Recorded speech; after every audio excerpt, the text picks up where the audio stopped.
Bismillahirrahmanirrahim. Assalamualaikum warahmatullahi wabarakatuh. Halo semuanya, selamat datang di channel gua Fix Pelitasan 3. Jadi pada video kali ini gua akan bahas PKI, Public Key Infrastructure. Nah, jadi si PKI ini apa gitu kan? Nah, ntar akan kita bahas. Nah, di video sebelumnya gua udah bahas terkait jenis algoritma RSA dan ECDSA. Sekarang gue akan bahas seputar PKI. Nah, di sini langsung aja kita mulai. Nah, pada video kali ini gue akan bahas sekitar 10 topik aja.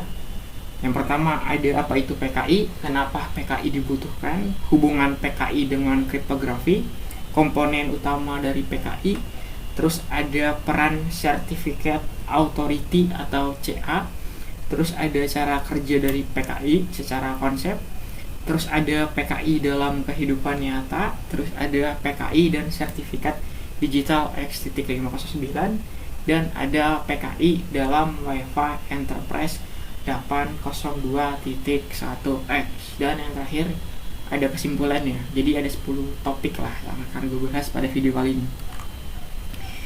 Nah, di sini yang pertama itu PKI itu apa? Jadi PKI kepanjangan dari Public Key Infrastruktur. Nah, ini adalah infrastruktur keamanan berbasis kriptografi kunci publik yang mengelola sertifikat digital dan kunci enkripsi untuk mengamankan komunikasi digital. PKI merupakan framework atau kerangka kerja yang terintegrasi yang menggabungkan hardware, software, kebijakan, prosedur, dan sumber daya manusia untuk menyediakan layanan autentikasi identitas, enkripsi data, dan integritas informasi. Sistem ini menggunakan kriptografi asimetris dengan pasangan kunci, yaitu kunci publik dan kunci privat. Sertifikat digital berstandar X509 dan Chain of Trust melalui CA atau Certificate Authority sebagai pihak ketiga yang terpercaya gitu.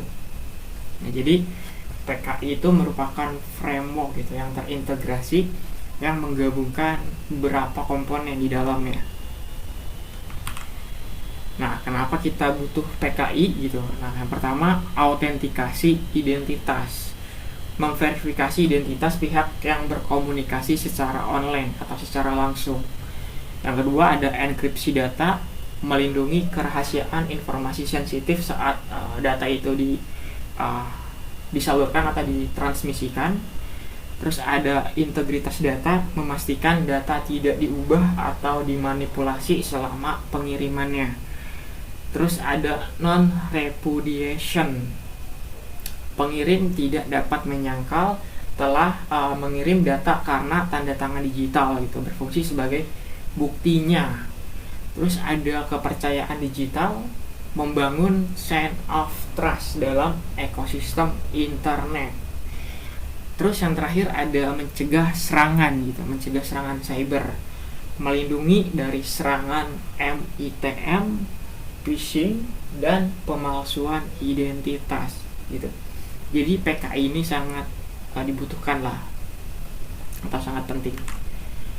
Nah, di sini ada hubungan PKI dengan kriptografi. Nah, yang pertama, kriptografi asimetris. PKI dibangun di atas sistem pasangan dua buah kunci, yaitu public key dan private key.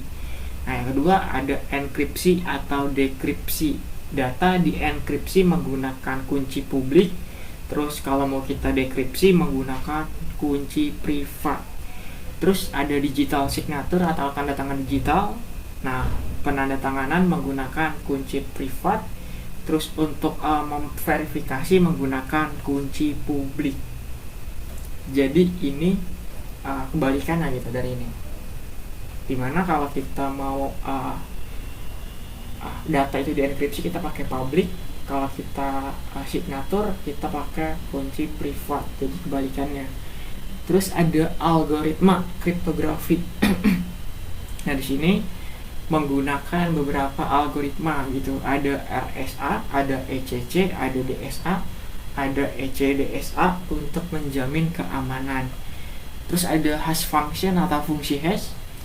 Di sini ada SHA-256 atau SHA-384 untuk memastikan integritas data. Jadi dia biasanya menggunakan dari keluarga SHA-2 gitu, yaitu 256 dan 384. Nah, di sini ada PKI sebagai infrastruktur. Nah, dia framework yang mengelola dan mendistribusikan kunci kriptografi secara aman gitu. Nah, jadi si PKI itu ada hubungannya dengan kriptografi gitu, yang udah gue bahas di video sebelumnya. Nah, di sini ada komponennya, ada CA atau Certificate Authority. Nah, CA adalah lembaga terpercaya yang menerbitkan dan mengelola sertifikat digital gitu. Jadi dia ibaratnya kayak yang nganuin KTP, apa ya namanya, Dukcapil kalau nggak salah teh. Ya, pokoknya Dinas Kependudukan dan Pencatatan Sipil gitu panjangannya. Jadi dia yang nganuin KTP. Nah, terus ada RA atau Registration Authority. Ini memverifikasi identitas pemohon sertifikat gitu. Nah, dia ibaratnya kayak Pak RT lah, Pak RW gitu. Jadi dia bawahannya. Dia bakal ngecek identitas si pemohon KTP-nya atau sertifikat. Terus ada digital certificate. Nah, dokumen digital yang mengikat identitas dengan kunci publik. Nah, ini ibaratnya kayak KTP-nya, yaitu digital certificate. Nah, terus ada public key dan private key. Ada kedua kunci, yaitu pasangan kunci kriptografi untuk enkripsi atau dekripsi dan verifikasi atau tanda tangan digital. Jadi ada dua kunci. Terus ada CRL atau CSP, yaitu Certificate Revocation List, yaitu merupakan layanan untuk ngecek status pencabutan sertifikat gitu. Jadi kita kalau mau ngecek apakah sertifikat kita udah dicabut statusnya, kita pakai yang namanya CRL atau CSP. Terus ada HSM atau Hardware Security Module, itu merupakan perangkat keras untuk menyimpan kunci privat secara aman gitu. Jadi dia merupakan hardware untuk nyimpen si private key-nya. Yang terakhir ada perangkat lunak dan kebijakan.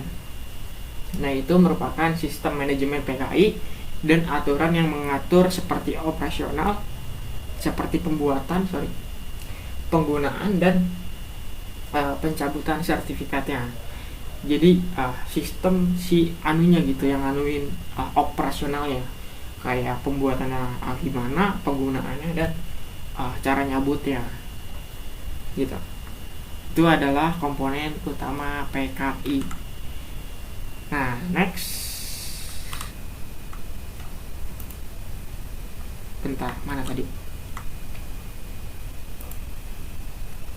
kita nyampe komponen sini, kita kasih ini, kita mulai. Nah, sini ada peran CA nih, atau Certificate Authority. Jadi CA ini memiliki beberapa peran, yaitu menerbitkan sertifikat digital untuk website dan organisasi. Terus ngecek identitas pemilik domain atau organisasi, membangun kepercayaan dalam komunikasi digital atau online atau chain of trust. Terus mengelola siklus hidup sertifikat, misalnya penerbitan, pembaruan atau pencabutan.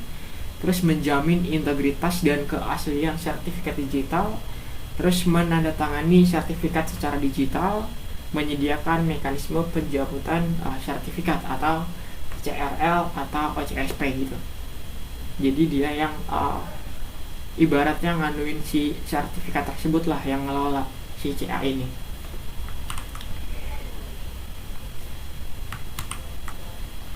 Bentar, kok ini nggak mau geser ya? Nah, coba kita mulai di sini.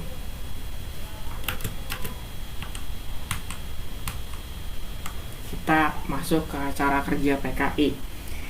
Nah, di sini ada 8. Yang pertama, pengguna atau server membuat pasangan kunci gitu, yaitu berupa public key dan private key.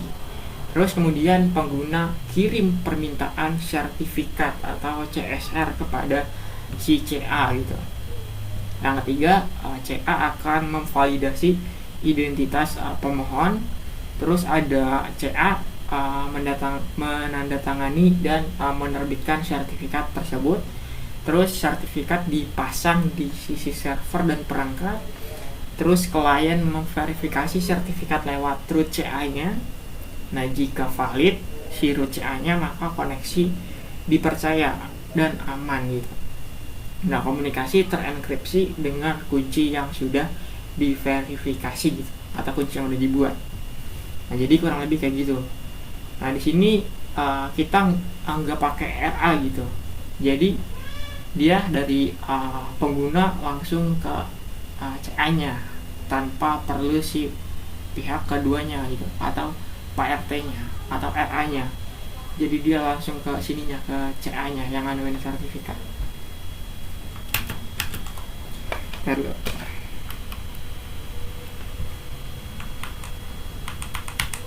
kayaknya keyboardnya deh, tuh kan. Kita ganti kabel dulu.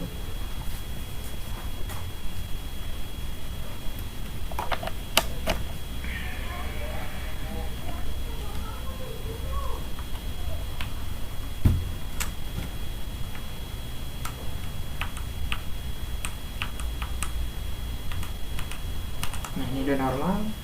Tadi kita udah nyampe cara kerjanya, terus sini.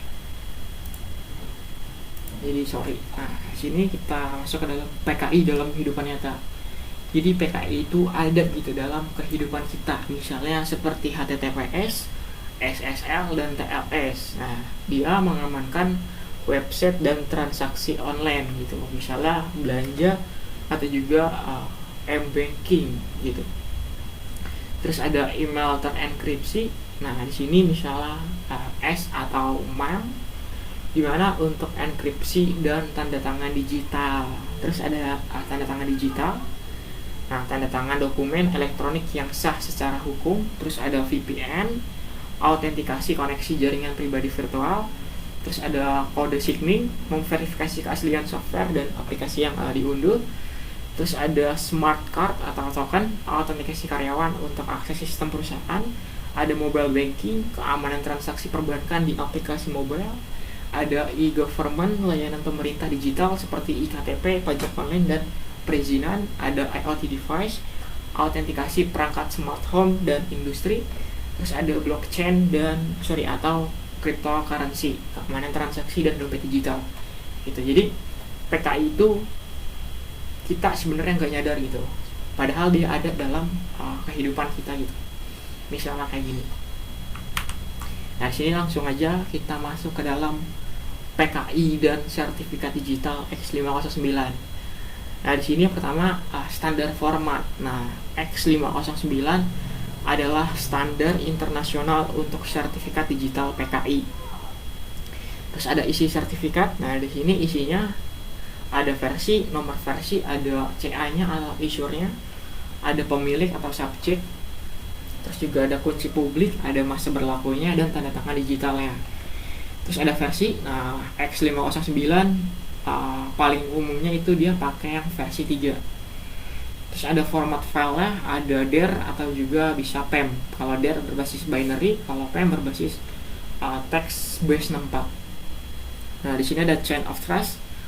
Nah, di sini ada entity, ada intermediate CA, ada root CA gitu. Jadi ini pemiliknya, terus ada intermediate CA, terus ada root CA-nya gitu. Nah, jadi si root CA ini yang menerbitkan, terus ada intermediate CA ini yang penengahnya, terus ada ininya yang terakhirnya si pemiliknya gitu, entity-nya. Itu chain of trust-nya. Terus ada ekstensi.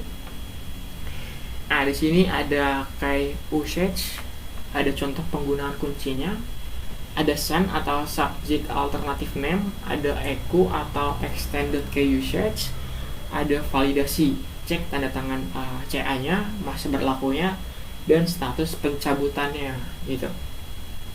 Jadi si sertifikat digital nih ada kaitannya gitu dalam PKI. Nah, jadi kayak gini gitu kurang lebih. Nah, sini ada PKI dalam Wi-Fi Enterprise 802.1x. Nah, di sini ada EAP TLS protokol. Nah, autentikasi menggunakan sertifikat digital gitu. Apa yang TLS? Nah, mutual authentication, server dan klien saling verifikasi dengan sertifikat. Terus ada server sertifikat, server radius punya sertifikat untuk identitas. Terus ada klien sertifikat. Nah, setiap perangkat punya sertifikat yang unik atau berbeda. Ada tanpa password, autentikasi berbasis sertifikat lebih aman gitu ketimbang kalau kita pakai password. Nah, terus ada keamanan tinggi, mencegah rogue WAP atau akses poin palsu dan izin yang tidak sah gitu atau unauthorized access. Nah, jadi si PKI juga ada kaitannya dengan ini yang akan gue bahas nantinya gitu. Nah, di sini ada kesimpulannya, PKI atau Public Key Infrastructure adalah sistem keamanan berbasis kriptografi asimetris yang menggunakan pasangan kunci yaitu public key dan private key dan sertifikat digital X.509 untuk mengamankan komunikasi online melalui peran CA sebagai pihak ketiga terpercaya yang menerbitkan dan memverifikasi sertifikat. Nah, PKI memecahkan masalah autentikasi identitas, enkripsi data, dan integritas informasi dalam ekosistem digital. PKI digunakan secara luas dalam kehidupan sehari-hari seperti HTTPS untuk website, email terenkripsi, terus ada digital signature, ada mobile banking, hingga autentikasi Wi-Fi Enterprise 802.1x. Nah, menjadikannya fondasi keamanan internet modern yang melindungi miliaran transaksi dan komunikasi digital setiap harinya gitu. Nah, jadi si PKI itu sangat penting lah atau fondasi kita untuk melindungi miliaran transaksi dan komunikasi digital setiap harinya. Nah, mungkin itu aja pada video kali ini terkait pengenalan PKI. Itu merupakan Public Key Infrastructure. Cukup sekian dari gua. Apabila ada kekurangannya dalam video ini, gua mohon maaf banget. Terima kasih. Wassalamualaikum warahmatullahi wabarakatuh.